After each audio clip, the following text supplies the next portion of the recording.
I'll send the angels to watch over you tonight, and you send them right back to me. A lonely road is a bodyguard, if we really want it to be. The experience that you had is actually very timely and interesting, because until a few years ago, nobody knew that the cerebellum was involved in music. I didn't know. And your doctors probably didn't know. No. They probably told you, don't worry, it's the cerebellum. No. My neurosurgeon actually said, I asked him about music, and he said, this is a question for a mystic.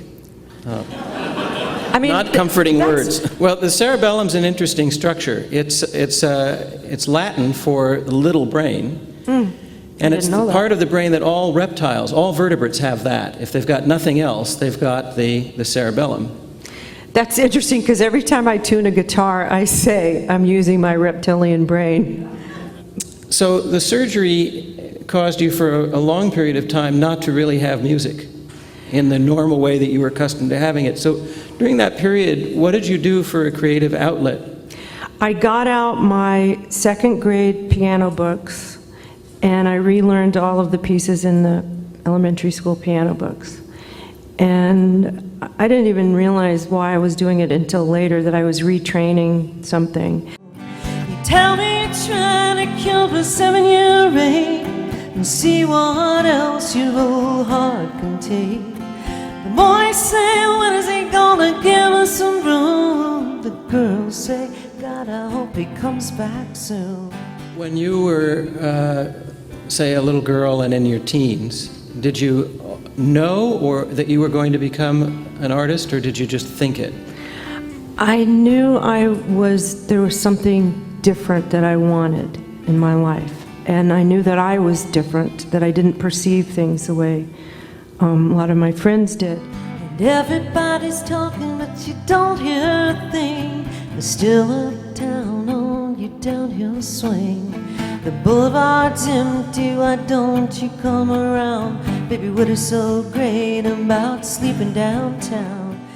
You know, the Greeks used to say that one measure of the sophistication of a culture was by what percentage of time the average person spent engaged with art. I love that.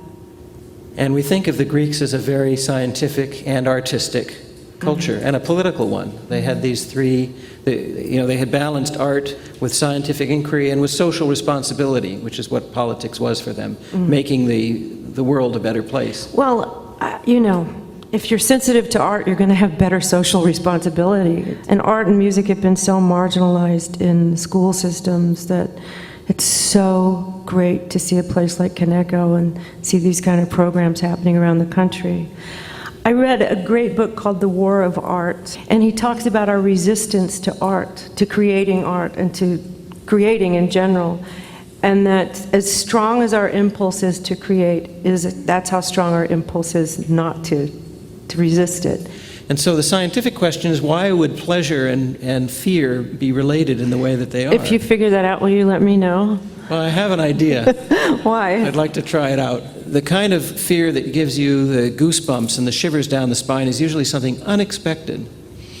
And the reason it does that, it gives you that goosebumps, is that what's happening physiologically is you're having the fight or flight reaction. I think what's going on when we have this reaction to art is that the artist does something that we didn't expect, and it's kind of thrilling. And so our brain is tricked, as it were, into producing this reaction to unexpected things. I think you're right, and I also think there's something undefinable in a truly great song or piece of music, that there is that element of mystery or connection to some source, something beyond us. Yeah, a lot of the book is about longing for art in the larger sense. And, I said in the book too, art has been my redemption. Art and music are religion to me. And so there's something deeply spiritual about music and art and songwriting and performing, because it's connecting with that source. I personally think that what creativity involves is taking what's around you and reconfiguring it into something that wasn't there before. It's taking the same 3 chords that people have been using for years and years and finding a way to invert them and make a new melody with them.